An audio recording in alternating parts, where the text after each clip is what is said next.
Será que fazer dieta durante a semana inteira e comer um pouco a mais no final de semana é melhor do que fazer dieta todos os dias? Hoje, nessa análise de artigo, a gente vai falar um pouquinho sobre termogênese adaptativa e o refeed. Antes de tudo, se você quer aprender nutrição básica, nosso novo curso saiu do forno. Mais de 7 horas em videoaulas e mais de 300 páginas em apostilas. Refizemos todas as aulinhas que vocês estão acostumados a ver aqui nesse canal. Então, se você quer aprender as bases da nutrição de uma vez por todas e ainda de quebra ajudar esse canal a crescer, a gente vai deixar aqui o link na descrição. E agora a gente também tem parceria com a Universidade Maromba. Para quem ainda não conhece, a Universidade Maromba é uma plataforma de ensino voltada para amantes da musculação e fisiculturismo. É como se fosse o Netflix da Maromba. Coach Rubens e Carbotura, que são caras que eu já venho acompanhando bastante tempo aqui no YouTube, sei que são pessoas bastante competentes no que fazem, e estão à frente desse projeto com um monte de profissional de qualidade. Tá? Eu vou deixar o link abaixo caso vocês estejam interessados também em conferir, e a gente tem nossos cursos de nutrição lá nessa plataforma também. E vamos ao vídeo. Bom, o nome do artigo se chama Restrição Energética Intermitente atenua a perda de massa livre de gordura em indivíduos treinados em exercício resistido. Um ensaio clínico randomizado. Eu particularmente gosto bastante quando tem esses estudos que já dão spoiler dos resultados. O primeiro autor é o Dr. Bill I. Campbell, professor PhD, é associado da Universidade do Sul da Flórida. É esse cara aí de queixo quadrado que eu vou deixar a imagem para vocês caso encontrem por aí na rua. Vale a pena destacar algumas coisas, pessoal. Primeiro, a revista que o artigo se encontra. O Journal of Functional Morphology and Kinesiology. Esqueci a pronúncia, velho. Kinesiology, né? O Journal of Functional Morphology e Kinesiology é uma revista suíça com fator de impacto que não é tão elevado assim, mas que os pesquisadores eu achei que fizeram uma metodologia bem interessante. Esse estudo também vale a pena ressaltar, ele foi patrocinado pela Dymatize Athletic Nutrition Institute. Para quem não conhece, Dymatize é uma marca de suplementos. Os pesquisadores eles declaram no paper que essa empresa ela não participou no design do estudo, não participou da coleta de dados, não participou da interpretação e também da publicação. Isso tudo, os pesquisadores sempre precisam estar salientando nos estudos que são patrocinados por conta do conflito de interesse. Então, assim, não é um estudo que envolve investigar sobre a eficácia de algum suplemento dessa empresa especificamente. Por isso que eu fico mais tranquilo, então, em saber sobre possíveis conflitos de interesse durante esse estudo especificamente. De início, os autores eles introduzem, então, falando exatamente sobre um fenômeno que parece existir em dietas de restrição calórica. Quando o indivíduo faz restrição de calorias por um período de tempo, alguns mecanismos fisiológicos eles atuam como uma forma de proteção do corpo ao indivíduo continuar perdendo gordura. O corpo pensa o seguinte: meu parceiro, o que tá acontecendo aí? Tu vai morrer se você continuar perdendo e emagrecendo desse jeito. E esse platô é chamado de termogênese adaptativa. E com isso, os pesquisadores eles começaram a considerar então um plano de dieta chamado de plano não linear como mais eficiente então para driblar esses processos de termogênese adaptativa. Ou seja, ao invés de restringir todos os dias a mesma quantidade de calorias, o plano não linear aqui ele coloca alguns dias de refeed, onde o indivíduo consome exatamente a quantidade do seu gasto calórico total. E com isso ele poderia evitar, na hipótese, os efeitos da termogênese. E eu falo na hipótese porque esse fenômeno de termogênese adaptativa ainda não é totalmente compreendido pela literatura científica, beleza? Um dos objetivos do refeed, então, é driblar esse possível platô. Um dos mecanismos aqui envolvidos nesse platô é a produção de leptina. E a leptina ela é um hormônio que é produzido pelo seu próprio tecido adiposo, pela sua própria gordura, sua célula de gordura, que faz o papel de regular o seu consumo e gasto calórico. Então, se você emagrece demais, leptina faz com que você tenha mais fome, te faz ter menos saciedade e mexe também com a eficiência do seu metabolismo através dos hormônios da tireoide. Em contraponto, se você engorda demais, se você ganha muito gordura, leptina faz com que você tenha menos fome, te faz ter mais saciedade e faz com que você gaste mais calorias também. E antes que você me pergunte, mas então por que existem pessoas obesas se tem esse hormônio milagroso que resolve todos os problemas? É porque é o seguinte, existe um problema aqui na responsividade desse hormônio. A responsividade e a sensibilidade são diferentes entre as pessoas. Então, assim, existem indivíduos com menor resistência à leptina ou com maior resistência. Assim como existe também pessoas com diabetes e com maior resistência à insulina. Na fisiologia, um hormônio eficiente é aquele que consegue fazer uma comunicação adequada. Afinal, o hormônio significa mensageiro. E não necessariamente é aquele hormônio que está em maiores quantidades. Então, sabendo disso, os autores propuseram que o objetivo do estudo aqui seria, primeiramente, ver se um plano alimentar de 5 dias de dieta restrita, seguidos de 2 dias de refeed, seria melhor do que um plano alimentar de 7 dias seguidos de dieta restrita. Então, vamos para os métodos desse estudo aqui. 27 participantes, sendo 13 mulheres e 14 homens, participaram. Média de idade de 20 a 30 anos, 5 anos de experiência de treino, eram indivíduos treinados, tá? Porque a gente sabe que o sedentário responde muito bem a qualquer tipo de estímulo aqui. E se em algum estudo vocês encontrarem algum tipo de desfecho desse, de emagrecimento ou ganho de massa muscular, e a população for misturada em indivíduos treinados e não treinados, já tem um fator confundidor muito forte aqui nesse estudo, um limitador muito importante. Então, assim, os participantes eles foram divididos em 2 grupos.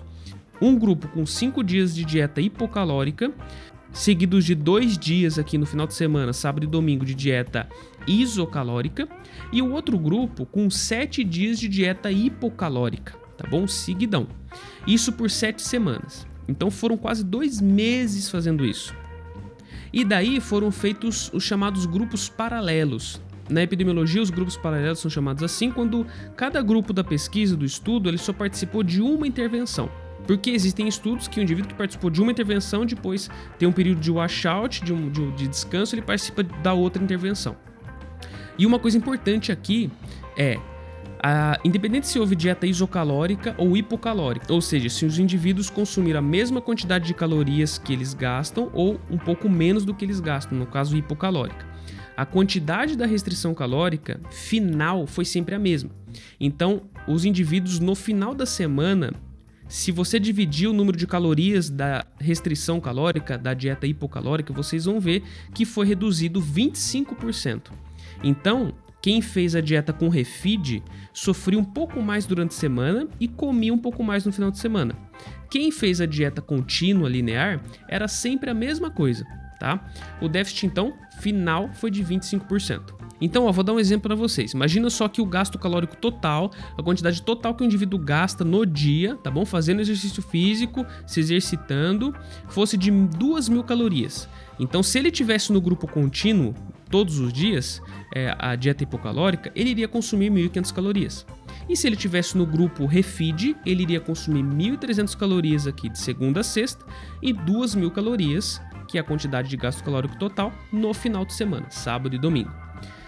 Todos os participantes eles tinham experiência de treino, eles foram acompanhados nas sessões de treino. Os treinos deles foram divididos em 2 treinos de membros superiores na semana e 2 treinos de membros inferiores, com exceção da 4ª semana, que parece que só houve 2 treinos aqui de caráter aeróbio, parece que foi uma semana recuperativa. Sobre as características do treino dessas pessoas, foram séries de 6 a 10 repetições. Não vou entrar em tantos detalhes sobre quais exercícios fizeram, mas eles detalham tudo isso no paper deles, tá bom? Além do treino, eles também foram orientados a fazer 2 aeróbios de baixa intensidade por 30 minutos na semana. Os pesquisadores, então, eles fizeram 2 avaliações no início e no fim do projeto. Com isso, eles analisaram a quantidade de gordura corporal total, o percentual de gordura, a massa livre de gordura, a massa livre de gordura seca, ou seja, é tudo aquilo que não é gordura no seu corpo e tirando a água também, a taxa metabólica do indivíduo e os níveis de leptina. Antes de iniciar a dieta, os participantes passaram por 2 semanas fazendo o ajuste do consumo calórico deles para poder identificar o gasto calórico total, e aí sim eles iniciaram o estudo. A proteína foi de 1,8 gramas por quilograma de peso por dia. É uma quantidade interessante que eles utilizaram aqui para a dieta, visto que é uma quantidade que mantém massa livre de gordura, né? Mantém massa muscular, recomendada aqui no processo de emagrecimento. E depois dos treinos, eles consumiam o whey da Dymatize, as 25 gramas de whey isolado da Dymatize. Outra coisa importante, o grupo refeed, ele fez apenas o refeed de carboidrato. tá? Ou seja, ele manteve as quantidades de proteína e de lipídios durante a semana que ele já tinha consumido, ele só aumentou as quantidades de carboidrato até chegar no seu gasto calórico total. Tá? Então, se o indivíduo consumia 2.000 calorias e durante a semana 1.300 calorias, ele ia consumir 600 calorias a mais de carboidrato, tá bom? E agora, falando um pouquinho sobre a composição corporal, como eles avaliaram a composição dos caras. Quando eu vi o método de avaliação no estudo, eu pensei logo ter vários problemas aqui, porque é o seguinte, os pesquisadores, eles poderiam ter um problema no enviesamento da avaliação após a dieta, porque eles começaram a citar que eles iriam fazer avaliações de bioimpedância. E acontece o seguinte, o grupo que faz refeed, quando eles são avaliados, a gente sabe que os níveis de glicogênio vão estar maiores e glicogênio absorve 3 moléculas de água também, tá? Intramuscular, ou seja, ia dar um resultado enviesado aqui. Então a gente poderia ter uma estimativa errada de massa livre de gordura. Mas aí que está um pulo do gato. Os pesquisadores eles também arrumaram um jeito de tentar driblar isso aqui. Então, eles estabeleceram o seguinte, que os participantes eles iriam ser testados apenas 2 dias depois do último refeed.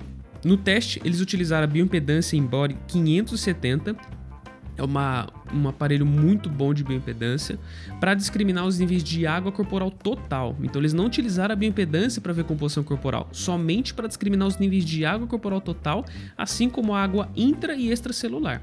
E com isso, eles conseguiam estimar a massa livre de gordura seca, sem a água, para tirar o fator do glicogênio muscular aumentado.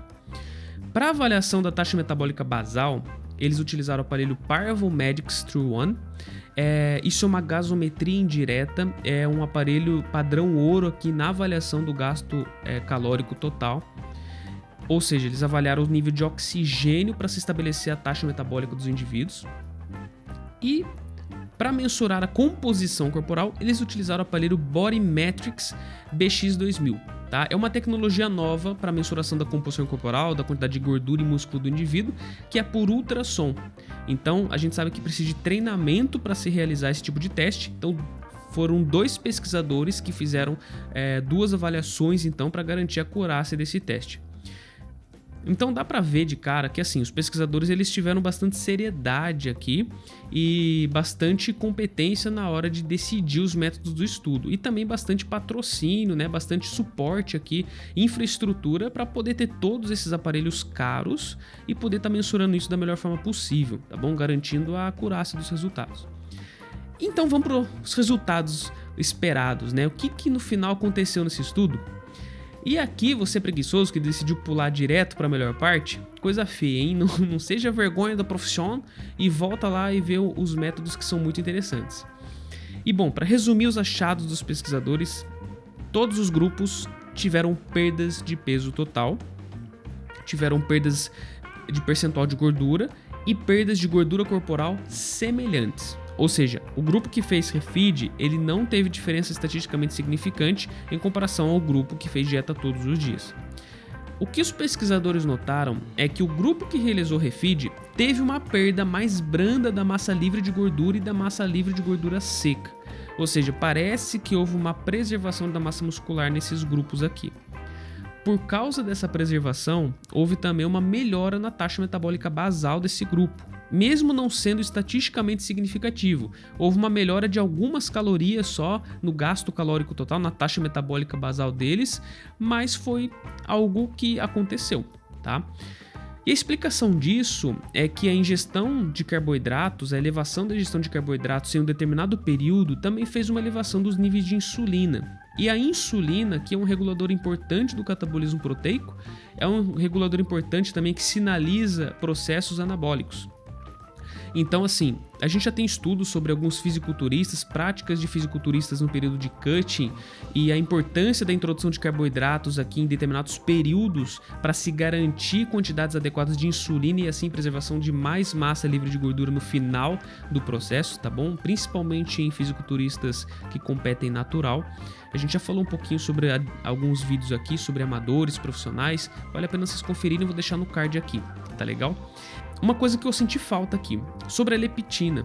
No final, os pesquisadores eles não fizeram amostra de sangue em todo mundo. Então o que aconteceu? Somente 8 participantes tiveram a amostra coletada e observou-se então que houve uma redução significativa de ambos os grupos, ou seja, parece que aquela hipótese de que o refeed poderia fazer uma certa regulação da leptina, parece que não teve diferença tão significativa aqui nesse estudo. Mas teve um problema também, sabe por quê?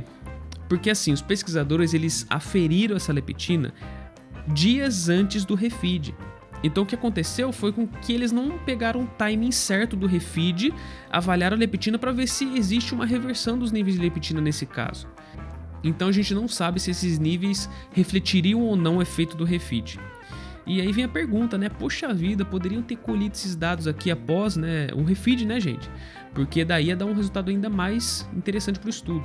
Eu acredito que por conta dos resultados que eles já tinham da composição corporal, eles já sabiam que não houve diferença significativa na perda de gordura, acho que eles ficaram um pouco mais assim, tranquilos na hora de avaliar a leptina, mas ainda acho que valeria muito a pena, seria um dado interessante para a gente estar avaliando aqui.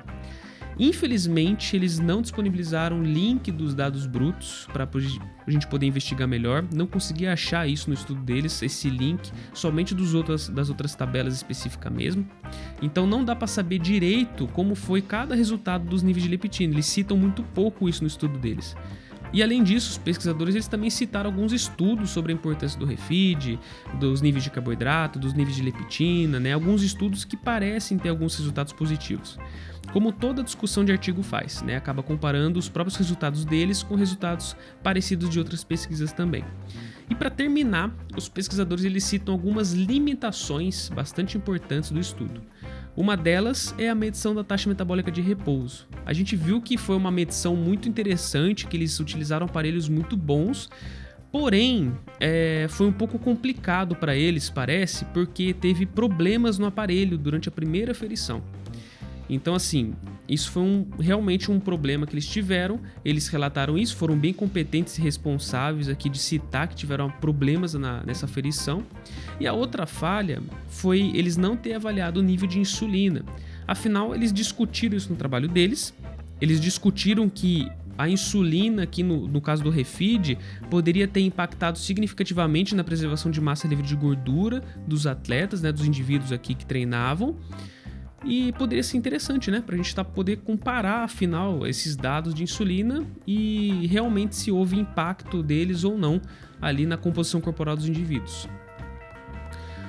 Os pontos fortes eles também citaram, né, que eles fizeram um acompanhamento de exercício físico, então todo mundo que participou do estudo tiveram um acompanhamento bastante íntimo ali, teve um profissional responsável por cada pessoa desse estudo, né, pouquinha pessoa que participou do estudo, então deu para eles fazer esse acompanhamento bem de perto.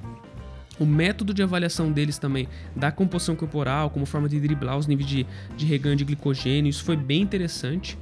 E esse aqui foi o final do estudo, né? Eles acabaram concluindo então que houve uma diferença significativa nos níveis de massa livre de gordura, mas em relação à gordura corporal total e o percentual de gordura parece que não houve diferença tão significativa assim. Quem que é atleta aqui, que costuma fazer refeed, deixa nos comentários a sua experiência com essa prática. E uma dica muito importante agora para vocês levarem para a vida de vocês. O refeed, pessoal, ele não é dia do lixo, tá? Nesse caso, a gente citou um pessoal que fez refeed, que era uma dieta isocalórica. Então, assim, eles consumiram exatamente aquilo que eles gastaram. Então, num processo de emagrecimento, é interessante se fazer alguns refeeds, mas eu enxergo que, em alguns casos, é legal sim fazer uma quantidade hipercalórica para o indivíduo estar comendo um pouco mais do que ele usualmente consome. Mas, de certa forma, em alguns indivíduos com dificuldade na perda de peso, no emagrecimento, é legal fazer o refeed pensando em uma quantidade isocalórica aqui no dia, tá? Isso, de fato, é muito importante. E, o motivo de muita gente não ter resultado no emagrecimento é se manter durante a semana em uma dieta hipocalórica, ou seja, consumindo menos calorias do que realmente gasta, e no final de semana chutar o balde e supercompensar todas essas calorias do déficit. Tá? Então, se um cara fez um déficit de 500 calorias por dia, que totaliza 2.500 calorias de déficit de segunda a sexta, chega no final de semana, a pessoa come um excedente de 1.300 calorias no sábado e no domingo. Então, você acha que é muito isso, pessoal? Dá uma olhada em algum fast food que você gosta, vê a tabela nutricional de um combo, por exemplo. Vocês vão ver que não precisa de muito para atingir isso. Não precisa de mais do que 2, 3 pedaços de pizzas a mais, por exemplo, para você atingir essas quantidades aqui de calorias. Então, pessoal, com isso, toda dieta, infelizmente, ela é anulada. E ainda o cara, nesse caso, ele ganhou 100 calorias de brinde, ele acabou engordando 100 calorias. E lembrando aqui, sem terrorismo nutricional, tá? Você pode comer de tudo, sim, para emagrecer, desde que esteja nas quantidades certas. Não existe alimento que por si vai te engordar ou te emagrecer. Existe um contexto que envolve prática de exercício físico para você garantir que não vai perder massa livre de gordura, e também existe o contexto da termodinâmica. Você precisa consumir menos calorias do que você realmente gasta. Entretanto, a gente deixa a dica, cuidado com os exageros. A melhor dieta, eu diria que é aquela que você consegue sustentar para sempre e não por um mês, não por uma semana só, tá? Sem passar fome, sem passar vontade, mas feita de forma inteligente. Lembre-se sempre que no brain, no gain. Então é isso, eu espero que vocês tenham gostado, pessoal. Obrigado por acompanhar até aqui, um grande abraço a todos e bons estudos.